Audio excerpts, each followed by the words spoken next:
The store manager, Salom Gitotelwa, told NBC News at Katimamdilo that he found the building engulfed in flames when he reported for duty at 7:30 in the morning.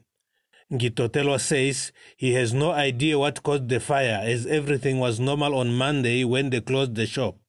When I come in store, I find the store is dark, the power is off, there's a fire, and all the stock they are just down. We don't know really what's happened.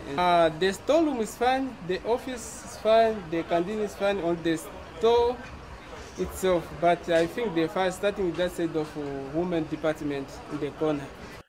Firefighters arrived at the scene immediately after receiving the alarm and managed to put out the blaze.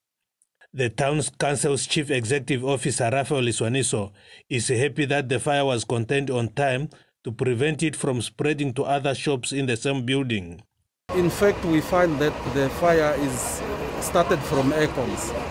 The aircons burst, but we had one side that burned, but it's not so significant. It's just a small part that burned.